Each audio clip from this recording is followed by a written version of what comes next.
In an effort to push the new iPhone 13's battery to its limit and see how well it holds up, I brought it around with me through a typical day in my life, which usually involves using my phone heavily. At the start of the day around 9:25 a.m., I disconnected the iPhone with a 100% battery charge. I'll be showing you guys the battery menu throughout the day to see what apps are consuming the most battery power and how well the battery is faring. I'll also be operating at maximum screen brightness to put some more strain on the battery. My goal is to find out how good the upgraded camera system is and how long the battery will last under heavy use. I typically use my phone a lot throughout the day for both business and personal activities. Activities like listening to music during my gym session, watching Netflix and YouTube videos, surfing the web and social media, creating photo and video content, as well as lots more stuff. So I started the day off by heading out while the sky was overcast to try out the upgraded 12 megapixel dual camera system. According to Apple, the wide camera now captures 47% more light for better photos and videos, while the ultra wide now reveals more detail in dark areas of photos. I found a nice spot that overlooked the highway and saw a perfect spot to test out the new cameras. I took a couple pictures, one with the ultra wide and the other with the wide camera. So far, taking pictures outside with the new camera seemed to work very well. And then I took a short video clip with the wide camera as well, and to be frank, they all look really amazing. This video on the screen was shot in Apple's all-new cinematic mode for the iPhone 13s. I'll be testing this in a lot more scenarios to really see how well it worked. In that recent clip, there's not really anything to focus on to really test out the bokeh effect. In order for me to test the cinematic mode out here, I had to find an object that the camera could isolate and blur out its background. It didn't take too long to find something that I could isolate to use as my subject for this test right here. As you can see right here, we've got ourselves a pole. I'm not sure what it's for, but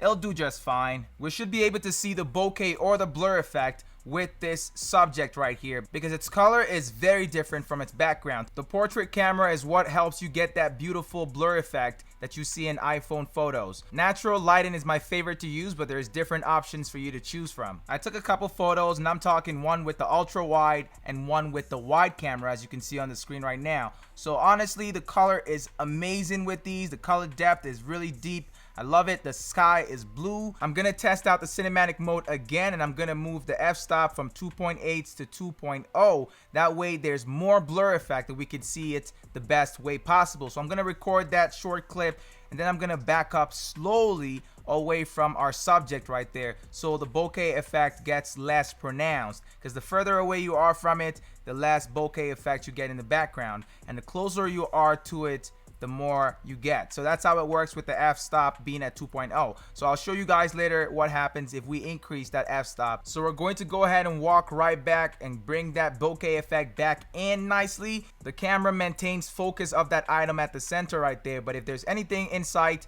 it might just switch to that. In order to avoid that, you need to turn on AF tracking lock by double tapping the item you want the object to focus on, and this will keep it focused on that object at all times. All right, I'm gonna go ahead and switch the f-stop to f16. So that's the highest f-stop there is, and the higher you go with the f-stop, the less bokeh effect you get. So if you want to get more in frame, then you go ahead and increase that f-stop. I'm gonna go ahead and walk back slowly and then back forward slowly again, like we did with the f2.0, but this time we're doing it at f16, and at f16 there's no change in blur or bokeh effect. So the further you are from the object or closer you are to the object, it doesn't matter. There's not going to be a blur. You're going to capture more in frame. So this is good for, say, group photos where you don't want to blur out anything, as opposed to when you want to get just one person in the frame. You can also adjust the exposure or the brightness using that plus minus icon at the bottom left corner of the screen right there. So you can tweak it upwards or tweak it downwards depending on what works for the situation you're shooting. The footage of my exit here has been shot entirely using the cinematic mode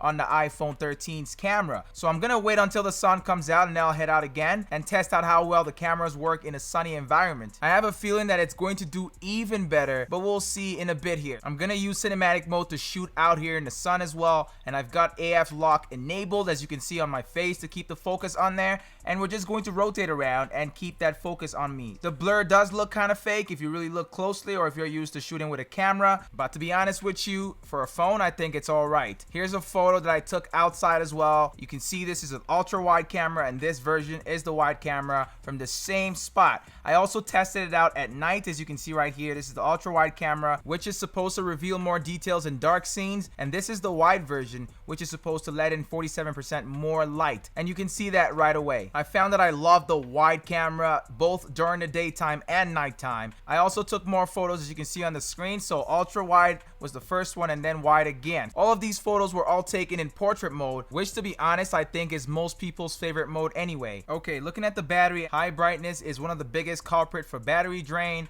We've been using a few apps as well: Instagram, the camera, even the web browser, the home and lock screen, phone, YT Studio, Safari, just the general stuff that most people would use. But the majority has been taken over by Instagram as well as the camera app. While working, most of the time I get caught up watching video reviews or other videos on YouTube as well as Netflix. It doesn't matter what it is, so I'll just pull out my phone and I'll get caught up watching that. I needed to test out how much watching high quality movies, 4K, videos on YouTube is going to drain the battery by. So I did this for quite a bit. So I watched videos in between my work as well as leisure time. The new A15 Bionic chip did make everything very responsive. This is supposed to be an upgrade from the A14 Bionic from the iPhone 12. The screen on the iPhone 13 has a 60Hz XDR OLED display to watch videos on. This makes blacks appear blacker, whites appear whiter, and all other colors appear to be accurate and more vivid and lifelike. I'm usually not big on watching videos on phone, but right now I think I might have changed my mind. So I'm going to put the phone away and then go ahead and get ready for my gym session. But right here you can see what the battery is looking like. We're a little below 50% right there. The screen brightness, Instagram, and the camera are still consuming the most battery power at this point. So we're at the gym now, and I'm going to be using different apps from what I've been using all day. So I'm going to use Spotify a lot. So I'm going to listen to music throughout the entire workout, which is what I do during my typical workout session. In here, I'm also going to test out the cameras, the cinematic mode,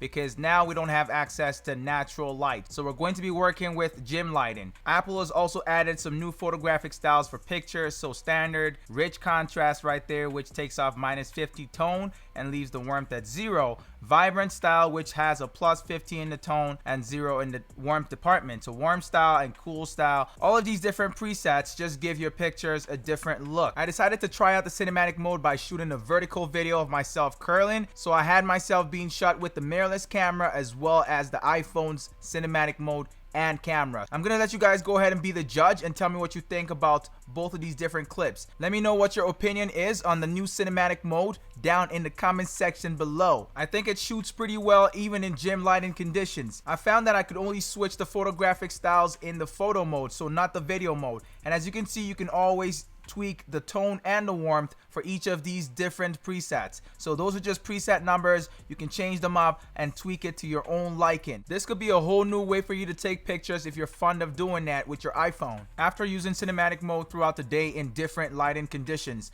I've decided that it's a pretty cool feature to have, but definitely still needs improvement. I'll be using it a lot, especially to record vertical social media content and maybe even for some vlogging videos as well. The picture quality when taken in portrait mode produces phenomenal images as well, and I will be putting that to a lot of use. Shooting videos in regular video mode is also great, but nothing especially new besides the better image quality. The cinematic mode is the new mode we all have been looking to try out, and here it is. Okay, it's nighttime. I'm out of the gym and back on the couch watching a movie with the iPhone 13 in my hand as well. So the bigger batteries in the new iPhones are supposed to be one of the major upgrades of this year's lineup. I put that to the test today using the phone at its highest brightness, watching 4K video content, taking lots of photos, and shooting in cinematic mode throughout the day, as well as streaming music off Spotify. I haven't charged the phone once and it's almost midnight and we're just at 12%. That's insane, to be honest. So far, I'm impressed with the upgraded dual pixel camera system and how A15 Bionic makes the iPhone fast